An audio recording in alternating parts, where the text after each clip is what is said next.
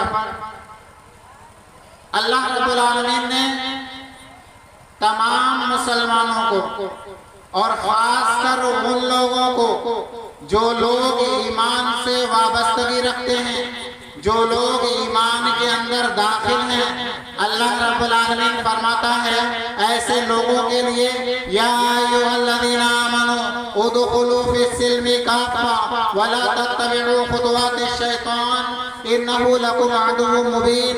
अल्लाह रब्बुल आलमीन फरमाता है वो लोगों जो ईमान लाए हो, इस्लाम के अंदर पूरे के पूरे दाखिल हो जाओ, शयातीन की इत्तिबा मत करो, इसलिए कि वो तुम्हारा खुला हुआ दुश्मन है। हज़रात, मेरा आबाई वतन बनारस है। बहुत से लोग इश्तिहारों में बनारस डाल भी देते हैं। हालांकि फिलहाल मैं उतरौला से ताल्लुक़ रखता हूँ। मौलाना अब्दुल अहद सिराजी जो आपके इस जलसे के नाज़िम निज़ामत कर रहे हैं, उनके इलाके से मैं ताल्लुक़ रखता हूँ। वहाँ से मैं तशरीफ़ लाता हूँ और पहले मेरा नाम विनोद कुमार सोनी था, लेकिन अब मेरा नाम अब्दुल सलाम है। सोनी चूंकि पहले मैं लगाता था, बाद में लोगों ने लगाना शुरू किया। मैं इस्लाम की तारीख अगर देखा जाए, पूरी दुनिया मिल करके दिन रात करे, दिन रात रखे, इस्लाम की तारीख में कलमे घिस डाले और आंख खत्म कर दे, लेकिन अल्लाह की कसम है और आपके मिट जाएंगे, खत्म हो जाएंगे, लेकिन अल्लाह की कसम है कि इस्लाम की तारीख फिर भी बाकी है। इस्लाम ऐसा मज़हब, इस्लाम वो मज़हब है जिसके लिए हजरत सुमैया रजी अल्लाह अन्हा ने मुस्कुराते हुए अपना दम तोड़ दिया। अबू जहल ने इतनी सख्त तरीके से आपको मौत दे दी। आखिर वक्त में भी हजरत सुमैया के चेहरे पे मुस्कुराहट देखकर कहता है अबू जहल कि मैंने सब कुछ छीन लिया है, सुमैया तुम्हारे चेहरे की मुस्कुराहट ना छीन सका।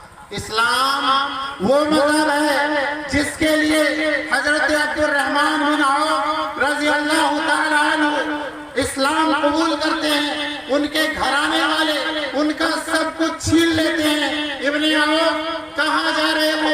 इस्लाम ले आए, मोहम्मद के पास जाते हो तो ये जो माल है, ये जर है, ये जो खजाना है, ये जो कपड़े हैं, ये हमारे हैं, इसे तर्क कर दो, छोड़ दो, उसके बाद जाओ। हत्ता ये कि बरहना होकर के हजरत अब्दुर्रहमान बिन औफ अल्लाह के नबी के पास पहुंचे। अल्लाह के नबी ने देखा, अल्लाह के नबी ने पूछा इब्ने औफ तुम क्या लेकर के आए हो? हजरत अब्दुर्रहमान बिन औफ ने कहा अल्लाह के नबी मैं कुछ नहीं लाया। अल्लाह के नबी मैं अपने साथ सिर्फ अपने रब का ईमान और अपने नबी का ईमान लेकर के आया हूँ। अल्लाह के नबी ने कहा इब्ने औफ खुश हो जाओ, तुम कुछ नहीं छोड़ के आए, सब कुछ लेकर के आए। मजहब इस्लाम वो मजहब है जिसके बारे में किसी ने कहा आज तो लोग इस्लाम पर इल्जामात लगाते हैं, लोग इस्लाम को बुरा भला कहते हैं, लोग इस्लाम पे ये इल्जामात लगाते हैं कि इस्लाम तलवार के जोर से फैलाया गया, इस्लाम जबरन फैलाया गया, इस्लाम पैसे के दम पर फैलाया गया। लोगों के ये ख्यालात बदलने के लिए, लोगों का मिजाज बदलने के लिए ऐसी अफवाहें उड़ाई गई कि किसी शायर ने कहा कि जालिम से लिया जुल्म का बदला न किसी वक्त और मारा भी तो अखलाक के तलवार से मारा। अल्लाह के नबी सल्लल्लाहु अलैहि वसल्लम की सीरत को बयान करते हुए शायर ने कहा कि अल्लाह के नबी सल्लल्लाहु अलैहि वसल्लम की जिंदगी को उठा करके देखो, कौन कहता है कि इस्लाम तलवार की जोर पर फैला है। इस्लाम लोग पैसा देते हैं तब लोग मुसलमान होते हैं, ऐसे इल्जामात लगाए। मैं जब मुसलमान हुआ, मेरी खाला उन्होंने मुझे अपने घर पे बुलाया। उनको जब मेरे बारे में पता चला, बुला करके उन्होंने मुझसे कहा देखो बेटा, जो काम तुमने कर लिया है, जो मजहब तुमने इख्तियार कर लिया है, उस मजहब को छोड़ दो, तर्क कर दो। हमारे खानदान की नाक को मत कटाओ, हमारे खानदान के नाक को कटाकर हमें जलील और रुसवा मत करो। मुआशरे और सोसाइटी में हमें बदनामी से बचा लो और उसका एक रास्ता ये है कि मजहब इस्लाम जो तुमने कबूल किया तुम उसे छोड़ दो। ये पेशकश की गई और उसके बारे में ऑफर दिया गया। ऑफर ये था, आज भी वो लोग सरजमीन इलाहाबाद पे बहुत नवाजा है अल्लाह ने उनको, बहुत दौलतें हैं उनके पास और उन्होंने ये ऑफर दिया इसके बदले में जहाँ घर कहो वहाँ घर दिला दिया जाए, जो कारोबार कहो वो कारोबार करवा दिया जाए। मैंने 3 दिन का वक्त लिया, वहाँ 3 दिन उनके घर में रहा, 3 दिन वक्त लिया मैंने और 3 दिन तक वहाँ रह करके उन्हीं से मैं पैसा लेता था। खाला 100 रुपया दे दो, रिक्शा पकड़ता था, मस्जिद जाता था, वहाँ नमाज पढ़ के फिर वापस घर आता था। फिर दूसरे दिन क्या हुआ सोचा, अभी मैं कुछ सोच रहा हूँ, फिर 100 रुपया लिया, मस्जिद गया, नमाज पढ़ के चला आया।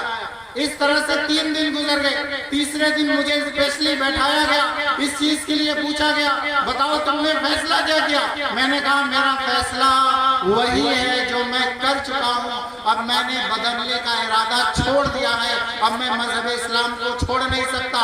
मेरे मुंह पे तमाचा मारा गया, धमकी दी गई कि दोबारा इस दहलीज पर कदम नहीं रखना।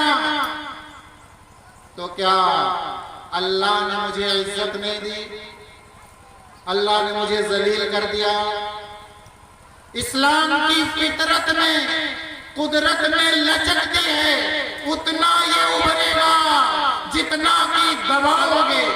ये मजहब इस्लाम की तासीर है, ये मजहब इस्लाम है। और अल्लाह के नबी ने इस्लाम की खुसूसियात बयान करते हुए कहा, बुनियल इस्लाम वाला खमसिन, अरे मुसलमानों सुनो, तुम्हारा ईमान कहाँ है, तुम्हारा इस्लाम कहाँ है, तुम कहाँ पर जी रहे हो, किस माहौल में जी रहे हो, तुम्हारी जिंदगी का मकसद क्या है, आज दुनिया के अंदर मुसलमानों के आने के मकासद क्या है। बिल्डिंगें बना लो, अच्छा खानदान देख करके रिश्ते कर लो, शादियां कर लो, कारोबार सेट कर लो। इस तरह से सारे काम करने के बाद आदमी फिर सोचता है जब बूढ़ा हो जाता है कि मैं हज कर लूं, तवाफ के लिए चला जाऊं, उमरा कर लूं। इस तरह के ये सारे काम आदमी अंजाम देने की सोचता है। हालांकि इस्लाम के बहुत सारे उसूल हैं, इस्लाम की बहुत सारी खुसूसियात हैं। मैंने इस्लाम को कबूल किया, मुझे कौन सी खुसूसियत अच्छी लगी, कौन सी खासियत मुझे अच्छी लगी इस्लाम के अंदर कि मैंने इस्लाम को कबूल कर लिया। हिंदू धर्म के अंदर मैं था और मैं बहुत बड़ा पुजारी था, बहुत पाबंदी से पूजा करने वाला शख्स, मैं बजाते खुद पूजा करने वाला एक शख्स मजहब इस्लाम में क्यों आया, मैंने अपने धर्म को क्यों छोड़ा, उसकी वजह क्या थी। उससे पहले जब मैंने हिंदू धर्म को छोड़ा तो मैं गया निरंकारियों के धर्म के अंदर, निरंकारियों के, मैं निरंकारियों के धर्म के अंदर गया। 2 साल तक वहां रहा और 2 साल तक बड़ी अकीदत से उनके यहाँ रह करके मैंने उनकी खिदमतें की, बड़ी अकीदत के साथ मैंने उनका साथ दिया। लेकिन आखिर में जब आखिर में मुझे ये पता चला कि मैंने अपने कदम जहाँ जमाए हैं वो जमीन भी नरम है, वहाँ पांव टिकने वाले नहीं हैं, तो फिर मैंने वहां से भी अपना इरादा चेंज करना शुरू किया। यानी वहां पे लोगों ने ये बताया कि निरंकारियों के अंदर सिर्फ एक आकार की पूजा की जाती है, एक आकार की पूजा की जाती है, किसी आकार को नहीं पूजा जाता, एक मनुष्य की पूजा की जाती है। जबकि शिवात्रा शिवाय अल्लोक निषद के अंदर कहा गया, एकम ब्रह्मा देवता नास्ति नना नास्ति किंचन न कासया कासकत जानिता न कादिबा। शिवात्रा शिवाय अल्लोक निषद के अंदर कहा गया कि ब्रह्मा एक है, पूरे सृष्टि का रचयिता एक है, पूरे संसार को बनाने वाला एक है, दूसरा नहीं है और जरा भी नहीं है। कहा गया कि दूसरा है ही नहीं, जरा भी नहीं है। और वो आदमी जो अपने ईश्वर को छोड़कर किसी और की पूजा करे तो कहा वो ईश्वर पूरे संसार के लिए अकेला काफी है, उसके साथ किसी को आकार बनाकर पूजने की कोई जरूरत नहीं। आकार की पूजा नहीं है। नतस्य प्रतिमा अस्ति, ऋग्वेद के अंदर कहा गया कि नतस्य प्रतिमा अस्ति, कि हमारे ईश्वर की जो पूरे संसार का रचयिता है, पूरे सृष्टि का, पूरे ब्रह्मांड का जो मैन्युफैक्चर है, जिसने बनाया है, उसका कोई आकार नहीं है, उसकी कोई प्रतिमा नहीं है, उसका कोई अंश नहीं है।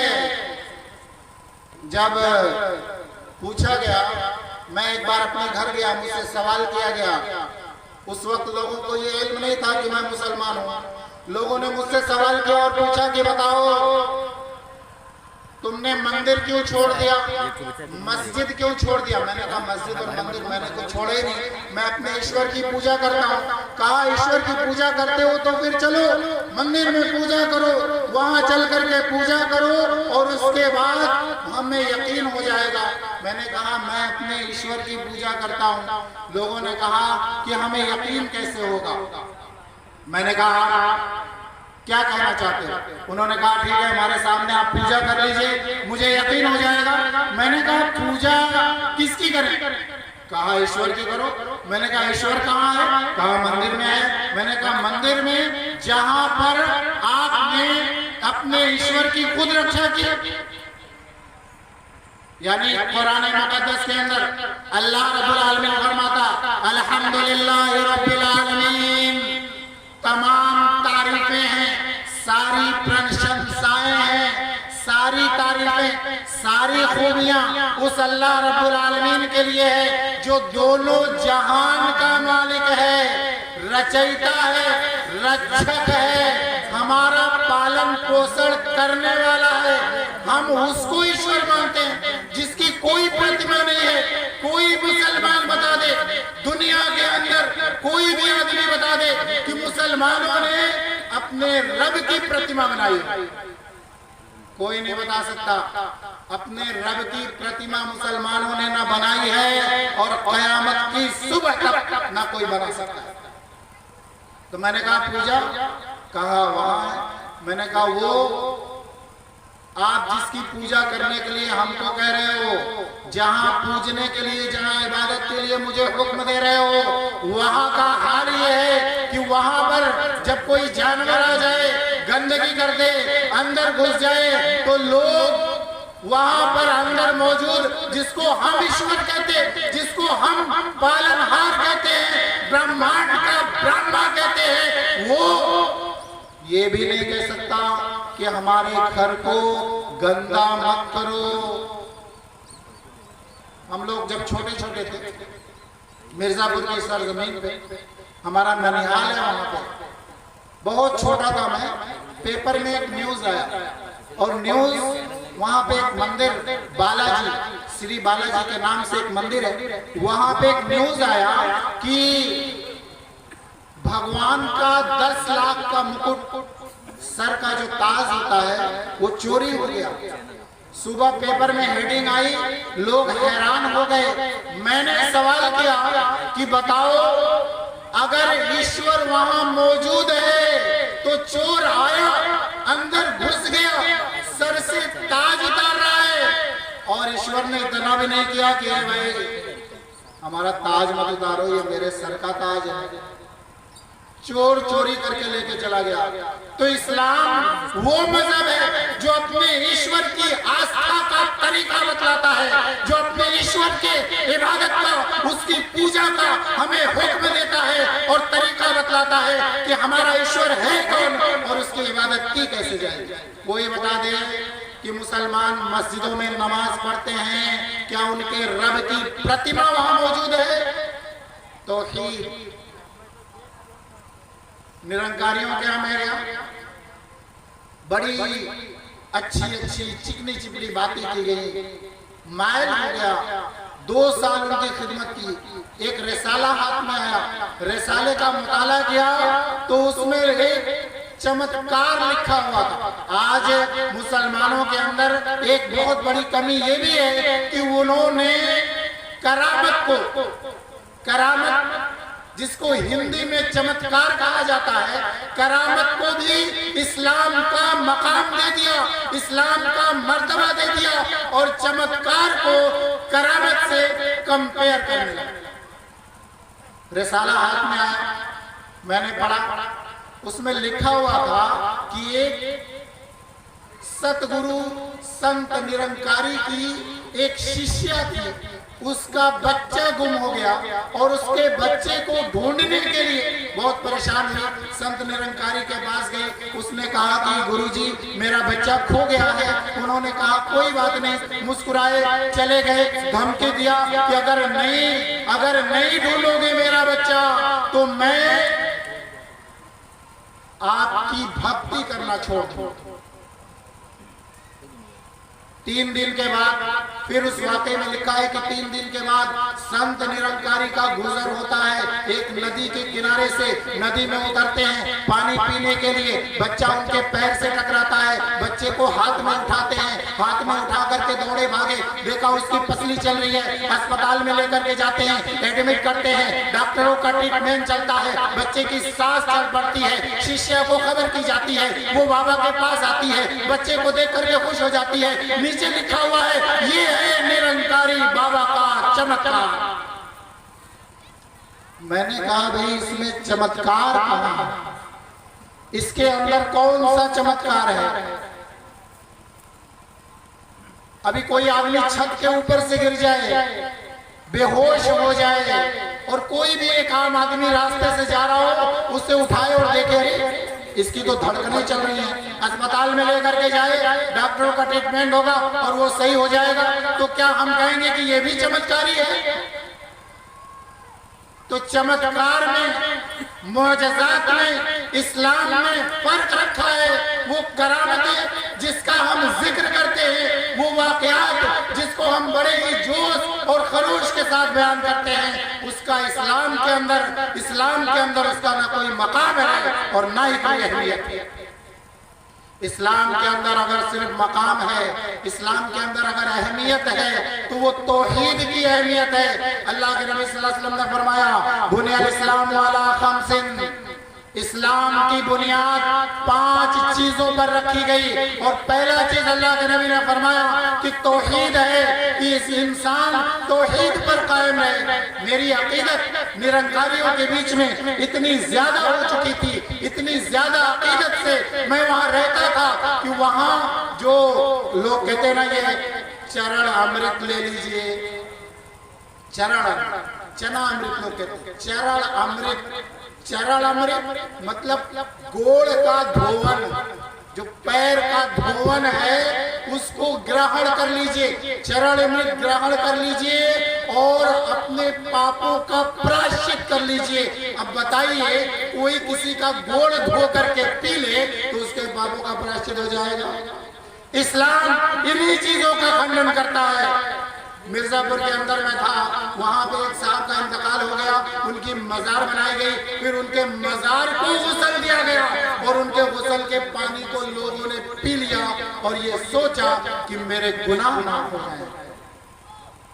ये अल्लाह के नबी सल्लल्लाहु अलैहि वसल्लम का तरीका नहीं है।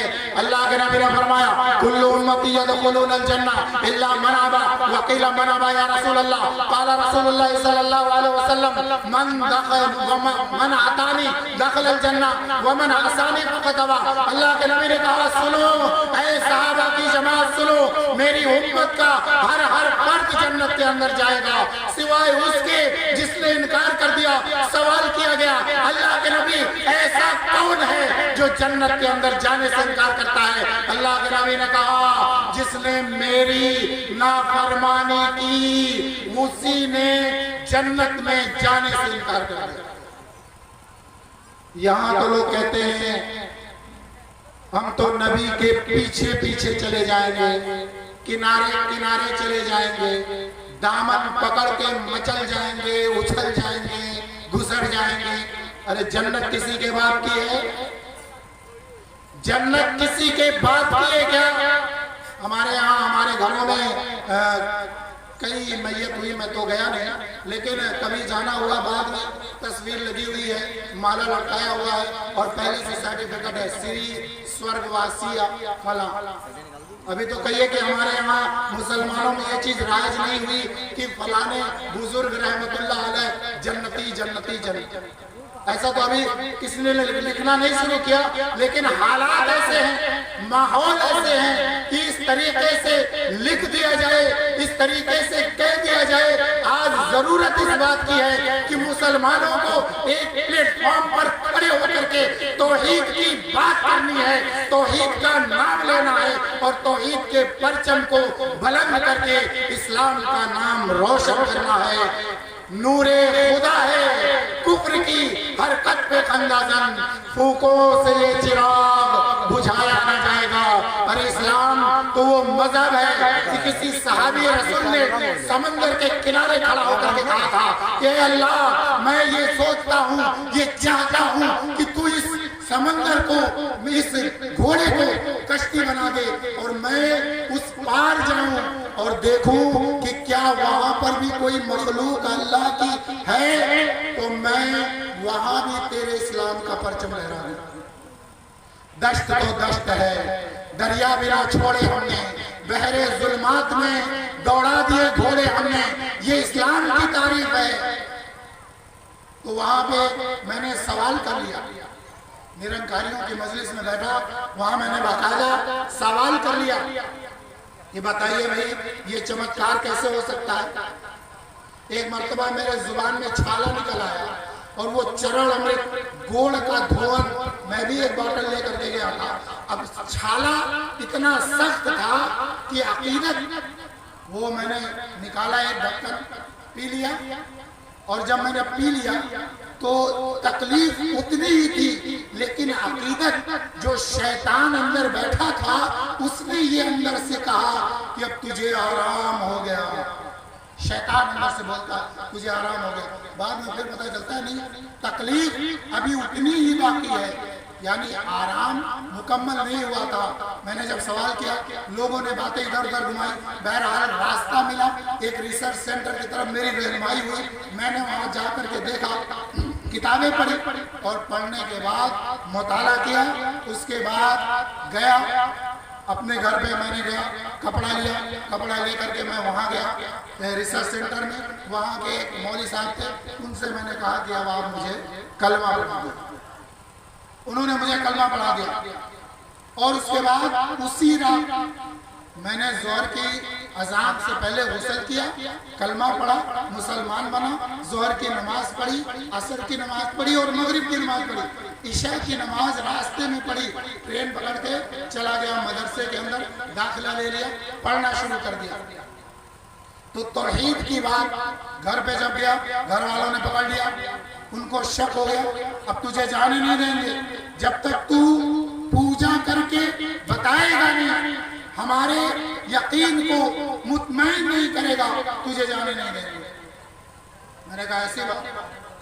मैंने कहा एक शर्त है, अगर मेरी शर्त को आप लोग मान लीजिए तो मैं इसके लिए तैयार हूँ।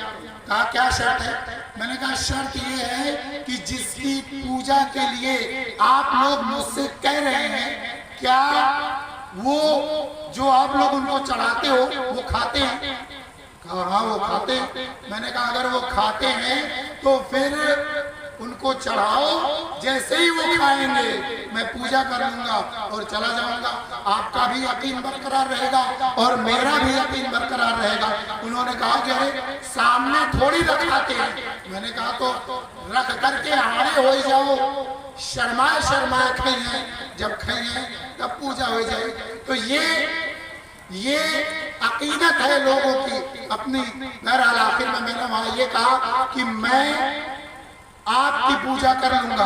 अपने घर वालों से मैंने कहा कि अगरबत्ती ले आओ, तू है सुलगाई दी, तो हार पूजा कैली, लेकिन किसी आकार की पूजा करने का हमारा धर्म हमको इजाजत नहीं देता। कहा कौन सा धर्म? मैंने कहा मैं निरंकारी हूँ, किसी आकार की पूजा नहीं करता।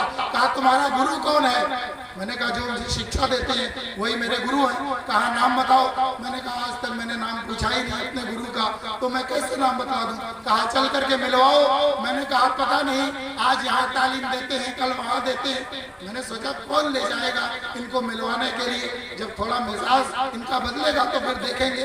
बहरहाल किसी भी तरीके से कह करके वहाँ से हम निकल आए, और निकलने के बाद अपने रास्ते पर लग गए।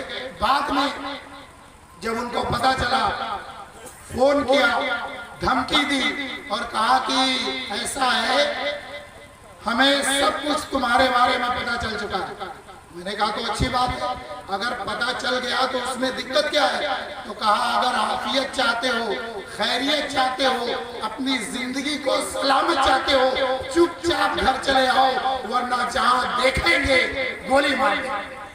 अरे हमने कहा यही बात अगर शांति से, सुकून से, इत्मीनान से कहा होता तो सोचते, लेकिन अब जब बात मरने और मारने की आ गई तो अब जाइए, नहीं करता, जहां ढूंढना मार देना, मैं इसके लिए तैयार हूं।